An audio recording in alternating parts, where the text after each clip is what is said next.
नमस्कार, आप देख रहे हैं DTNRST। वाम सेफ के राष्ट्रीय अध्यक्ष माननीय वावन मेश्राम ने कहा, आजादी के आंदोलन में एक महत्वपूर्ण बात है। आजादी के आंदोलन को चलाने वाले कांग्रेस के लोग थे, चाहे गांधी हो चाहे नेहरू हो, वो आजादी की बात करते थे, अंग्रेजों से गुलामी की बात करते थे। आजादी के बाद क्या होगा इसके बारे में कुछ नहीं बोलते थे। ऐसे ही कई अहम मुद्दों को समझाते हुए नजर आए। पेश एक रिपोर्ट।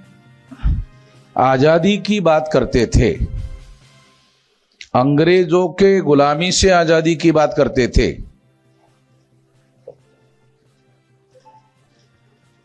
आजादी मिलने के बाद क्या होगा उसके बारे में कुछ भी नहीं बोलते थे। दोनों सत्रों का, जो दोपहर का सत्र था और शाम का सत्र था, दोनों सत्रों के बारे में तमाम बातें आप लोगों तक आ गई है। मैं केवल कुछ बातें ही आप लोगों के सामने, जो आपके सामने नहीं आई है, केवल उतनी ही बात मैं आप लोगों के सामने रखना चाहता हूं। साथियों,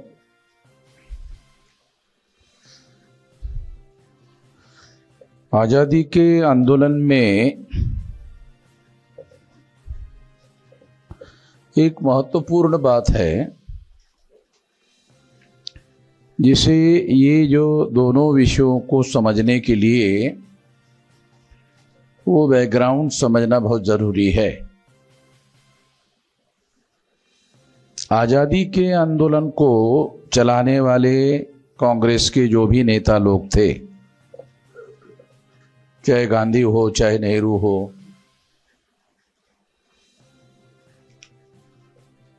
वो आजादी की बात करते थे, अंग्रेजों के गुलामी से आजादी की बात करते थे।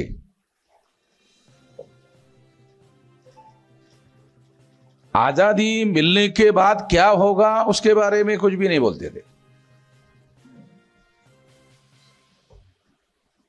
क्योंकि आप लोगों को इसके बारे में किसी प्रकार का कोई डाटा उपलब्ध तो है नहीं। डाटा जानने का एक तरीका है, कांग्रेस ने जितने अधिवेशन लिए और जितने रेजोल्यूशन पास किए वो सारा डॉक्यूमेंट है। अगर वो सारा का सारा डॉक्यूमेंट, रेजोल्यूशन जो पास किया, उसमें देखो कोई ऐसा रेजोल्यूशन है कि आजादी मिलने के बाद हम ये करेंगे, ये करेंगे, ये करेंगे, ये करेंगे, ये करेंगे। ऐसा कोई रेजोल्यूशन कांग्रेस के अधिवेशनों में कहीं पर भी नहीं है।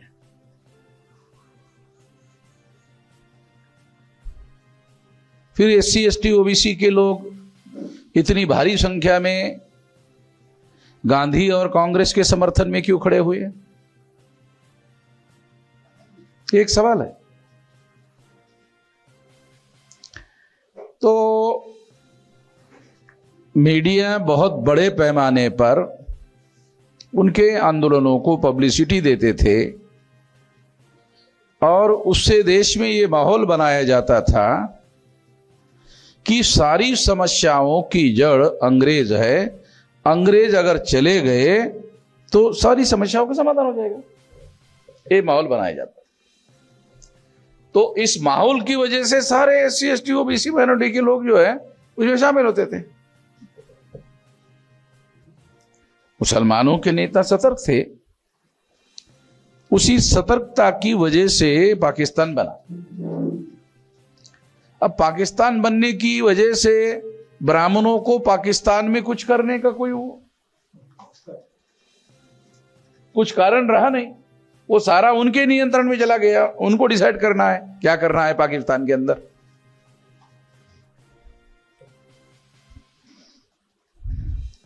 यानी मुसलमानों का जो आंदोलन है, मुसलमानों को जो नेता है वो सतर्क थे और इसकी वजह से उनके पास उनके भविष्य का फैसला लेने का अधिकार उनके पास आ गया। वो आजादी के आंदोलन में नेतृत्व करने वाला दो आदमी हैं। पहले नंबर का गांधी जी और दूसरे नंबर जवाहरलाल नेहरू। इसका मतलब है ब्राह्मण और बनिया। जो क्षत्रिय लोग थे उनके तो संस्थान थे, उनके तो राज था,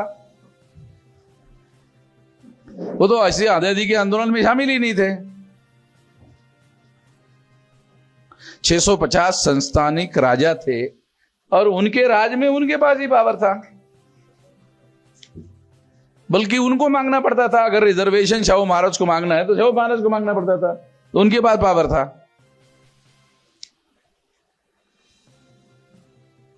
तो ये अगर आप अध्ययन करोगे तो आपको पता चलेगा कि कांग्रेस के आंदोलन में हमारे लोगों को कहीं पर भी कोई रिप्रेजेंटेशन नहीं था और हमारे लोगों को रिप्रेजेंटेशन देने का कोई रिजोल्यूशन भी पास नहीं हुआ।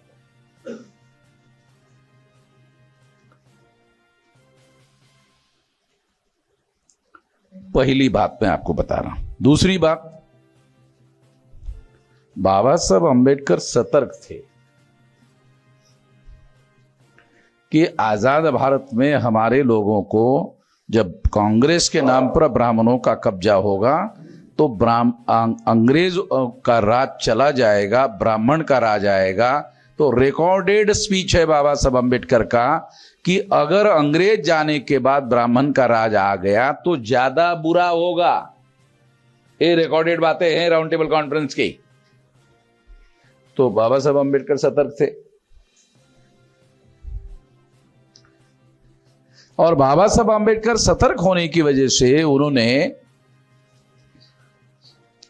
अंग्रेज जाने के पहले, ये भी रिकॉर्ड अवेलेबल है कि उनको बाबा साहब अंबेडकर अंग्रेजों को कहते थे कि आपके जाने के पहले पहले ये कर लो ऐसे शब्द प्रयोग है, आपके जाने के बाद कुछ नहीं होने वाला,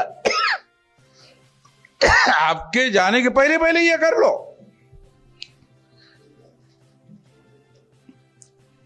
तो इसी वजह से 17 अगस्त 1932 को कम्युनल अवार्ड डिक्लेयर हुआ और उसमें कम्युनल अवार्ड में सेपरेट इलेक्टोरेट की मांग बाबा साहब अंबेडकर ने की थी, वो मांग मंजूर हो गई।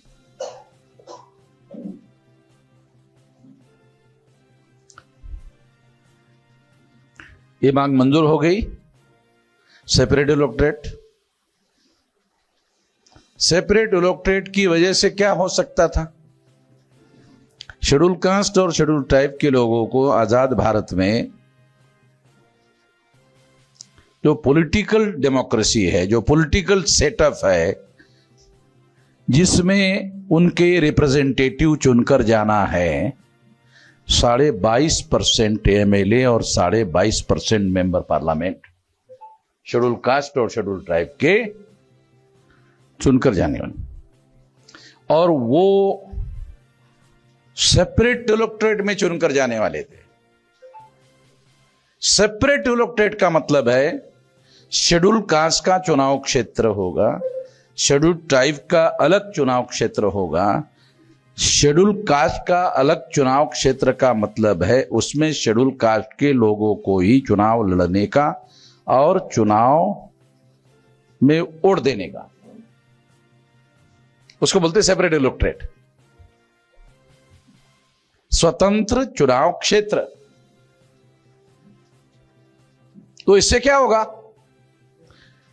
स्वतंत्र चुनाव क्षेत्र की वजह से चुनाव लड़ने का और चुनाव में वोट देने का, इसका मतलब शेड्यूल कास्ट के और शेड्यूल ट्राइब के कैंडिडेट चुनने का अधिकार ब्राह्मणों को नहीं होगा। क्यों नहीं होगा? क्योंकि वहां ब्राह्मणों को उस चुनाव क्षेत्र में वोट देने का अधिकार नहीं होगा। तो जब वोट देने का अधिकार ही नहीं होगा तो उनको शेड्यूल कास्ट के और शेड्यूल ट्राइब के कैंडिडेट चुनने का अधिकार ही नहीं होगा, क्योंकि उसमें उनको वोट देने का अधिकार ही नहीं होगा। केवल शेड्यूल कास्ट के लोगों को वोट देने का अधिकार होता और शेड्यूल ट्राइब के लोगों को वोट देने का अधिकार होता। दो चुनाव क्षेत्र अलग अलग होते और शेड्यूल कास्ट के लोगों को शेड्यूल कास्ट का रिप्रेजेंटेटिव और शेड्यूल ट्राइब का रिप्रेजेंटेटिव शेड्यूल ट्राइब के लोगों को चुनने का अधिकार होता है। आज के तारीख के हिसाब से 131 मेंबर पार्लियामेंट। तो इस सेपरेट इलेक्टोरेट में कांग्रेस का आदमी, शेड्यूल कास्ट का आदमी चुनाव लड़वा सकता था, बीजेपी का आदमी भी चुनाव लड़वा सकता था, मगर वो शेड्यूल कास्ट का होना चाहिए था, शेड्यूल ट्राइब का होना चाहिए था। मगर उसकी क्रेडिबिलिटी बहुत लोएस्ट होती, क्योंकि वो नॉमिनेटेड रिप्रेजेंटेटिव होता, वो रियल रिप्रेजेंटेटिव नहीं होता। बाबा साहब अंबेडकर जैसा व्यक्ति होता तो वो लोगों को ऐसे हालात में, ऐसे विपरीत परिस्थिति में कामयाब हो गए थे और वो अधिकार हासिल करने में कामयाब हो गए थे, अंग्रेजों को समझाने में कामयाब हो गए थे कि हमारा तो रिप्रेजेंटेटिव ही नहीं होगा। तुम कहते हो कि ये तो हम लोग डेमोक्रेसी आएगी और तुम लोगों को उसमें अधिकार होगा, ये तो हमको तो कुछ होने वाला ही नहीं है। ये सारी बातें बाबा साहब अम्बेडकर ने समझाई और अंग्रेजों ने उस बात को माना और 17 अगस्त 1932 को सेपरेट इलेक्टोरेट का शेड्यूल कास्ट को और शेड्यूल ट्राइब को अधिकार बहाल किया।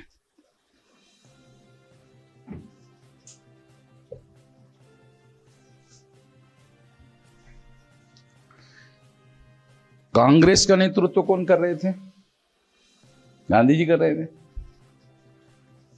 गांधी जी को बात समझ में आई। गांधी जी को लगा कि 22.5% पार्लियामेंट में हमारा तो आदमी नहीं चुनकर जाएगा कांग्रेस का, चाहे कितने भी लोकप्रिय हो, ये तो लोग इनके चुनकर जाएंगे। तो जब गांधी जी ने आमरण अनशन किया इसको खत्म करने के लिए, तो सरदार पटेल गांधी जी को समझाने के लिए गए कि गांधी जी क्यों खामखा अपना प्राण दे रहे हो, जान दे रहे हो, हैं? जाने तो छोड़ो। गांधी जी ने अपना जो हेल्पर था उसको कहा, ये सरदार पटेल बैरिस्टर है, उसको समझ में नहीं आ रहा है, जरा मुझे पीठ पर थोड़ा लोड है ना, लोड होता है वो, थोड़ा सा मेरे पीठ पीछे खड़ा करो, मुझे थोड़ा उठाकर बिठाओ। बेड पर वो पड़ा हुआ है गांधी, तो उसको उठाकर बिठाया जाता है। तो उधर सरदार पटेल कुर्सी पर बैठे हुए हैं, तो गांधी जी सरदार पटेल को कहते हैं, सरदार तुमको समझ में नहीं आ रहा है, जल्दी ही आजादी मिलने वाली है और तुम लोग सत्ता में होने वाले हो, पार्लियामेंट में तुम्हारी सरकार, ये लोग चलने नहीं देंगे, ये रहेंगे 22.5 ही, मगर सरकार तुम्हारी पार्लियामेंट में चलने नहीं देंगे, क्योंकि ये नॉमिनेटेड नहीं रहेंगे, ये रियल रिप्रेजेंटेटिव रहेंगे, ये नॉमिनेटेड रिप्रेजेंटेटिव नहीं रहेंगे, तो ये तुम्हारी एक भी बात पार्लियामेंट में मानेंगे नहीं, तुम्हारी पार्लियामेंट भी नहीं चलने देंगे। ये रिकॉर्डेड है, ये बातें जो मैं बता रहा हूं आप लोगों को, सारी बाबा साहब अम्बेडकर ने जो कहा ये सारी रिकॉर्डेड है। जब ये लड़ाई चल रही थी, बहुत इंपॉर्टेंट बात बता रहा हूं, ओबीसी के लोग क्या कर रहे थे? अभी ओबीसी का इश्यू आ गया। ओबीसी के लोग क्या कर रहे थे? तो शेड्यूल कास्ट और शेड्यूल ट्राइब को जो सेपरेट इलेक्टोरेट मिला, उसे खत्म करने के लिए गांधी अब आमरण अनशन कर रहे थे और ओबीसी गांधी जी के समर्थन में थे। यानी ये जो separate electorate schedule caste schedule tribe को मिला, ये खत्म करना चाहिए। ओबीसी गांधी जी के समर्थन में खड़े हो, क्योंकि नेतृत्व ही इन थे, उनका तो कोई नेता था नहीं, गांधी जी ही उनके नेता थे। धर्म की जो अफूज चला रहे थे, तो उसका प्रभाव उस समय ओबीसी के ऊपर था, तो वो गांधी जी को ही अपना नेता मानते थे। तो ओबीसी ने शेड्यूल कास्ट शेड्यूल ट्राइब के सेपरेट इलेक्टोरेट खत्म करने के लिए गांधी के समर्थन में खड़े हो गए। परिणाम था सेपरेट इलेक्टोरेट शेड्यूल कास्ट और शेड्यूल ट्राइब के खत्म हो गए, खत्म हो गए और नॉमिनेटेड रिप्रेजेंटेटिव 131 है। ये नॉमिनेटेड रिप्रेजेंटेटिव जो शेड्यूल कास्ट शेड्यूल ट्राइब के है, ये भी बीजेपी और कांग्रेस का समर्थन कर रहे हैं ओबीसी के विरोध में। आज के तारीख में जिन ओबीसी के लोगों ने गांधी जी को ये सेपरेट इलेक्टोरेट खत्म करने के लिए समर्थन दिया, ओबीसी के लोगों ने, वो ओबीसी के लोगों की गिनती नहीं होनी चाहिए, इसके लिए शेड्यूल कास्ट शेड्यूल ट्राइब के 131 मेंबर पार्लियामेंट जो है, जो बीजेपी के द्वारा चुनकर आ रहे हैं, जो कांग्रेस के द्वारा चुनकर आ रहे हैं, जो ओबीसी की वजह से सेपरेट इलेक्टेड खत्म होने की वजह से कांग्रेस और बीजेपी से चुनकर आ रहे हैं, वो कांग्रेस और बीजेपी से चुनकर आने वाले शेड्यूल कास्ट और शेड्यूल ट्राइब के एमपी ओबीसी की गिनती करने का विरोध कर रहे हैं। अभी समझ में आ रहा है क्या बोल रहा हूं? हाँ, कुछ समझ में आ रहा है क्या बोल रहा हूं? ये थोड़ा क्रिटिकल है समझने के लिए। उल्टा करो, वो सेपरेट इलेक्टेड खत्म नहीं होता, अभी खत्म हो गया तो कांग्रेस के टिकट पर चुनकर आ रहे, बीजेपी के टिकट से चुनकर आ रहे, तो बीजेपी जो फैसला कर रही है वो शेड्यूल कास्ट और शेड्यूल ट्राइब के लोग कांग्रेस का और बीजेपी का समर्थन कर रहे हैं।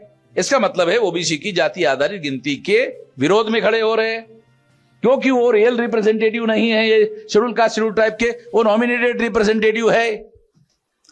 उल्टा करो, अगर वो सेपरेट इलेक्टोरेट में सेपरेट होते तो वो बीजेपी से चुनकर नहीं आते, वो कांग्रेस से चुनकर नहीं आते, वो शेड्यूल कास्ट और शेड्यूल ट्राइब की पार्टियों के तरफ से चुनकर आते, तो वो ब्राह्मणों को और ब्राह्मणों की ताकत को मजबूत करने के लिए अपना समर्थन क्यों देते?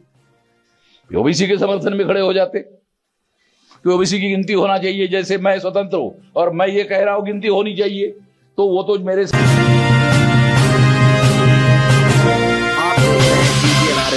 ज्यादा ताकतवर होते, वो 131 होते, पार्लियामेंट के अंदर होते, वो ज्यादा ताकतवर होते। बाबा साहब अंबेडकर तो संविधान सभा में अकेले थे, उस समय तो 22.5% होते। बाबा साहब अंबेडकर की जैसी शायद अक्ल नहीं होती, मगर बाबा साहब अंबेडकर के समर्थन में होते तो बाबा साहब अंबेडकर की सारी बुद्धि केवल अकेले की बुद्धि नहीं होती, वो 22.5% लोगों की बुद्धि हो जाती। यानी बाबा साहब अंबेडकर की बुद्धि थी, समर्थन नहीं था। मगर ऐसा होता तो बाबा साहब अंबेडकर की बुद्धि भी होती और 22.5% उनके समर्थन में भी खड़े होते, और फिर बाबा साहब अंबेडकर ओबीसी की जाति आधारित गिनती का मुद्दा संविधान सभा में 340 में लिखने के बजाय नहीं इसे अभी लागू कर दो, इसे आगे क्यों रहे, अभी लागू कर दो। ऐसा हो गया होता, इधर और समझा रहा हूं आपको, ऐसा होता तो क्या होता, ऐसा नहीं होता तो क्या होता। हाइपोथेसिस बोलते इसको, थिंकिंग के क्षेत्र में इसको हाइपोथेसिस बोलते हैं, इसको परिकल्पना बोलते हैं। ये कल्पना से सोचने का, ऐसा होता तो क्या होता, ऐसा नहीं हुआ तो क्या हुआ। तो आज 131 member parliament schedule caste schedule tribe के है, मगर वो नॉमिनेटेड रिप्रेजेंटेटिव है, वो बीजेपी और कांग्रेस के रिप्रेजेंटेटिव है, वो शेड्यूल कास्ट शेड्यूल ट्राइब के नहीं है। नाम हमारा लेते हैं, मैं कभी कहते रहता हूं बहुत बुरी भाषा में कि नाम शेड्यूल कास्ट का शेड्यूल ट्राइब का लेते हैं, मगर बाप वो है। ऐसा मैं कई भाषणों में कहा कि नाम शेड्यूल कास्ट शेड्यूल ट्राइब का लेते हैं, मगर बाप वो है, वो ब्राह्मण है।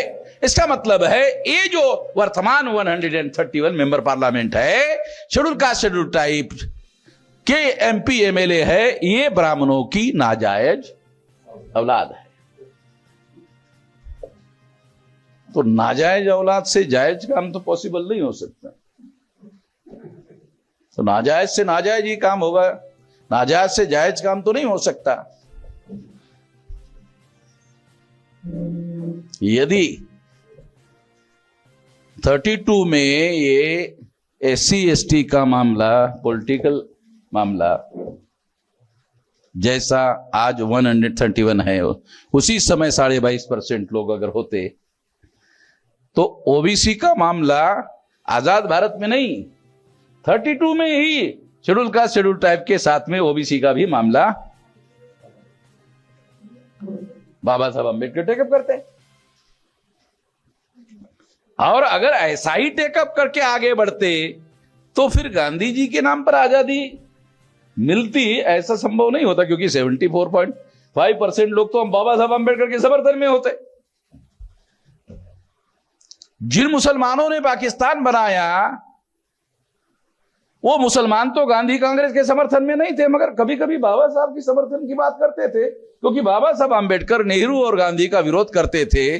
तो इससे मुसलमानों को समर्थन करने के लिए कोई परहेज नहीं था, क्योंकि उससे उनका कोई नुकसान नहीं होता था, नुकसान होता था गांधी का और नेहरू का। तो उसमें मुसलमानों का समर्थन मिलता बाबा साहब अंबेडकर को।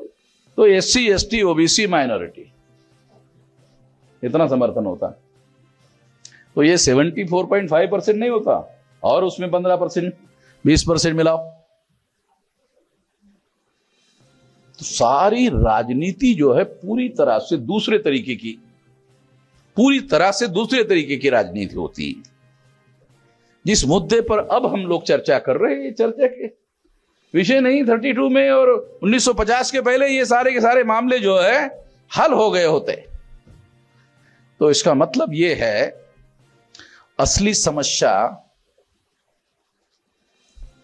रिजर्वेशन इन सर्विसेज नहीं है, असली समस्या पॉलिटिकल सेटअप में है। तब भी थी और आज भी। आज ज्यादा कठिन हो गई है हम लोगों को पॉलिटिकल सेटअप में। हम लोगों को अभी 131 मेंबर पार्लियामेंट है, तो वो सिस्टम जॉइंट इलेक्टेड का है। वो जॉइंट इलेक्टेड हमारे लोग मांग नहीं करते, फिर भी हर 10 साल बाद वो लागू करते हैं, क्योंकि वो उनके फेवर में है। अभी जो 131 member parliament schedule caste schedule tribe के चुनकर जा रहे हैं, और वो केवल 10 साल की व्यवस्था थी 1932 से। अब 2032 तक 100 साल हो जाएंगे, वो केवल 10 साल की व्यवस्था थी। बाबा साहब अंबेडकर ने 10 साल के लिए मांगा था, ये लोग हर 10 साल बाद एक्सटेंशन क्यों कर रहे, जबकि हम मांग ही नहीं कर रहे। अच्छा, बाबा साहब अंबेडकर तो जीवित है ही नहीं, वामन मिश्रा मांग कर नहीं रहा है। अभी तो कम से कम मैं हूं, और मैं कोई रेजोल्यूशन तो पास नहीं कर रहा हूं, बोलने को तो छोड़ो। मैं कागज में भी कोई डिमांड नहीं कर रहा हूं कि इसको जारी रखो, ये दलालों और बड़ों की व्यवस्था को बरकरार रखो, ऐसा तो कोई मेरी डिमांड है नहीं। बल्कि मेरी ये डिमांड जरूर है कि इस व्यवस्था को खत्म करो। खत्म नहीं कर रहे, क्योंकि उनको लगता कि इससे इन लोगों का कोई रिप्रेजेंटेशन पार्लियामेंट में नहीं होगा, क्योंकि सेपरेट इलेक्टेड भी नहीं होगा, जॉइंट इलेक्टेड भी नहीं होगा। दोनों स्थिति में इनका रिप्रेजेंटेशन ही नहीं होगा। अगर इनका कोई रिप्रेजेंटेशन ही नहीं होगा तो इनका विशाल जन आंदोलन बगैर किसी समय दौड़ते खड़ा हो जाएगा। अरे समझ में आया? पोते समझ में आ रहा?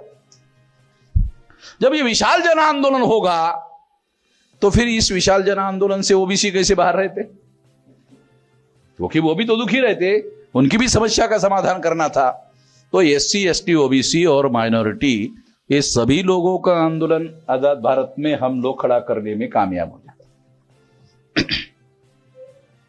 अभी इतना आसान नहीं है, क्योंकि जॉइंट इलेक्टोरेट वो ना मांगने के बावजूद भी वो जारी रख रहे। क्योंकि इससे क्या होता है, दलाल और भड़वे क्यों ना हो, मगर शेड्यूल का शेड्यूल ट्राइब में बनने के लिए बहुत लोग तैयार है।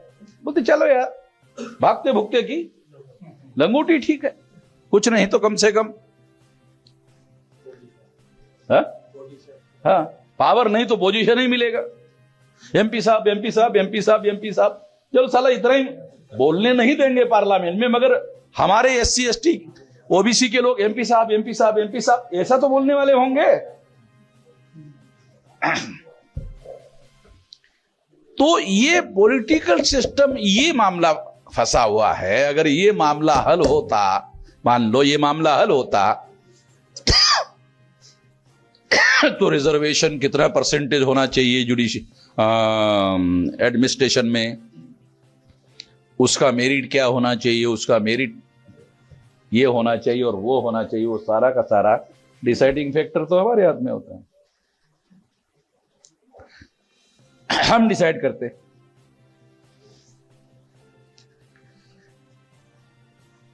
अभी जिनको वो लोग उनके पास मेरिट नहीं है ऐसा कहते हैं, ये फालतू बात है, इसमें कोई मीनिंग है नहीं।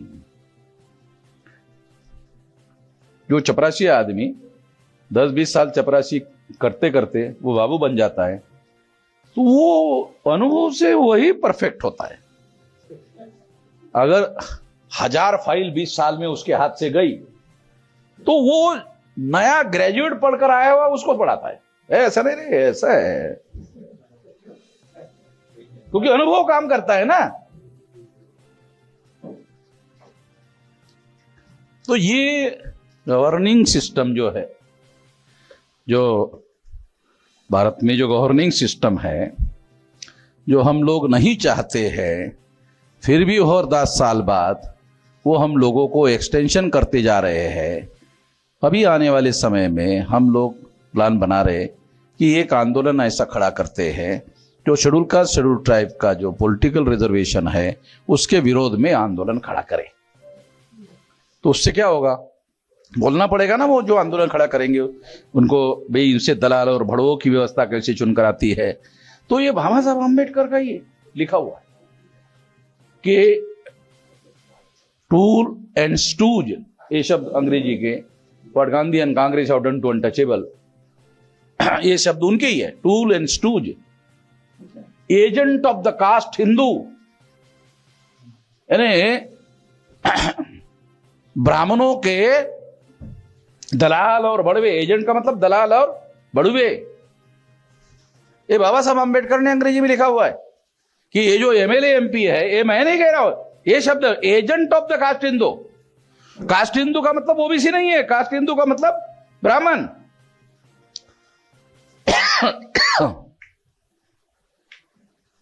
तो ब्राह्मणों ने इतना कब्जा किया है, रूलिंग पार्टी ब्राह्मणों की, अपोजिशन पार्टी ब्राह्मणों की, क्षत्रिय भी परेशान है ब्राह्मणों से। तो मेरे पास ऐसे ही थोड़ी आ रहा है, क्षत्रिय ब्राह्मणों से, क्षत्रिय जो है ब्राह्मणों से भी परेशान है।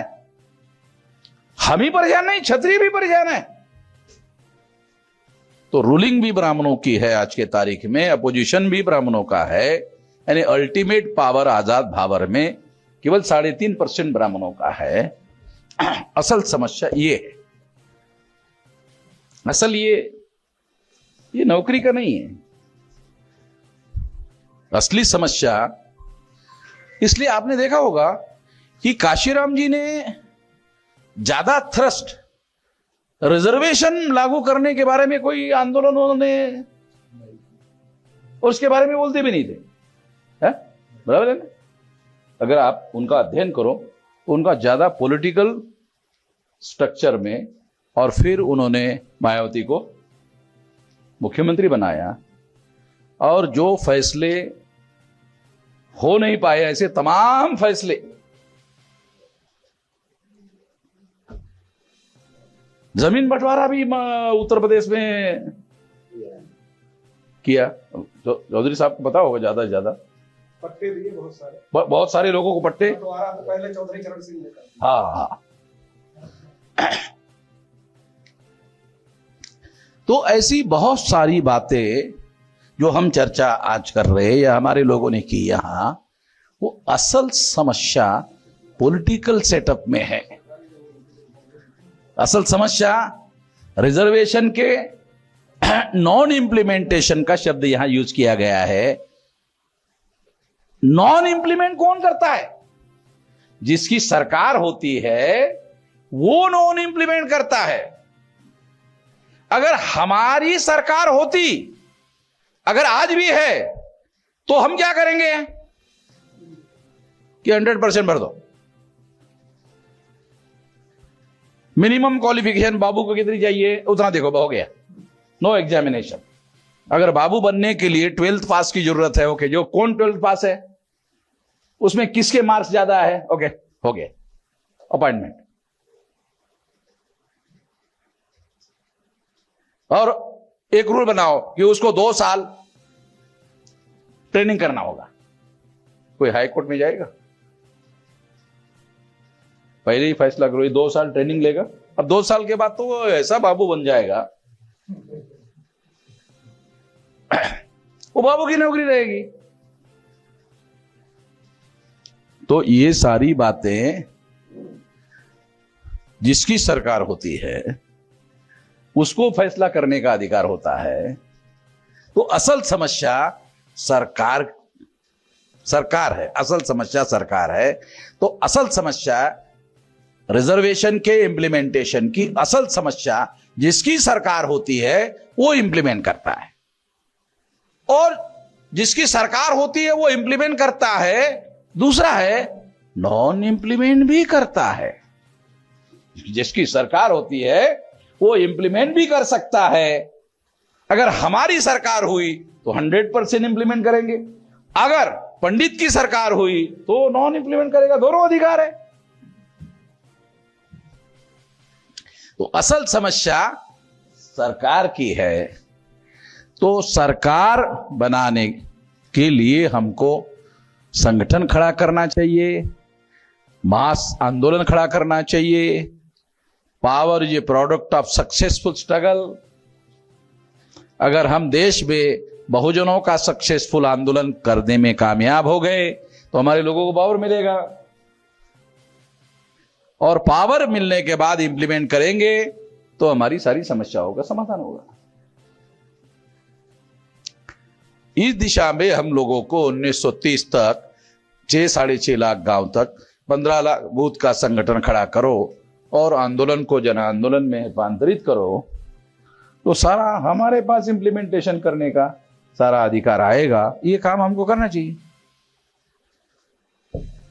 अब हम लोग हर हफ्ते वीकली ऑल इंडिया की हर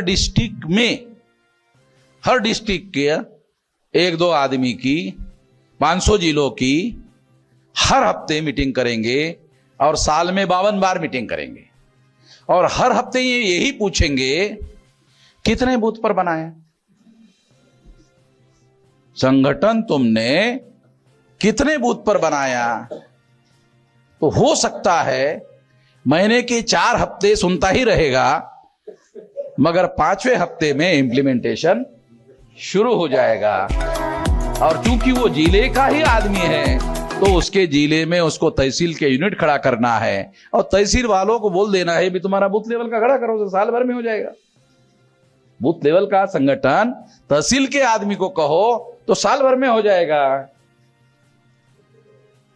एक काम बूथ लेवल का संगठन खड़ा करवाने का, ये काम हम लोगों को कह रहे हैं, कहने से होगा नहीं तो क्या होगा? जिस तहसील के आदमी को इंप्लीमेंट करके बूथ लेवल का संगठन बनाना है, वो भाषण करेगा कि हमको बनाना है। शायद आप लोगों को थोड़ा समझ में आ रहा है, ज्यादा नहीं समझ में आ रहा, थोड़ा समझ में आ रहा है। जैसे मैं यहां भाषण कर रहा हूं कि बूथ लेवल का संगठन खड़ा करना होगा, वो सुनेगा तहसील वाला, वो भी अपने 150 लोगों की मीटिंग करके बोले बूथ लेवल का संगठन खड़ा करना होगा, करेगा नहीं। तो ये 4 बार हमको सुनना पड़ेगा उनको, और फिर बाद में उनके पिछवाड़े पे लात मारना पड़ेगा। अबे तेरे को कहने के लिए नहीं कहा, तेरे को इंप्लीमेंट करने के लिए, तेरे को जाने के लिए कहा। वहां तू अगर जाएगा तो तेरे नियंत्रण में जो 100 कार्यकर्ता है वो भी जाना शुरू करेंगे, और साल भर में ये सारा का सारा हो जाएगा। ऐसा करना होगा, ऐसा करने से ये होगा। तो मैं इस मौके पर इतना ही कहना चाहता हूं, बहुत ज्यादा लंबी बात करने का कोई मतलब है नहीं है। धन्यवाद।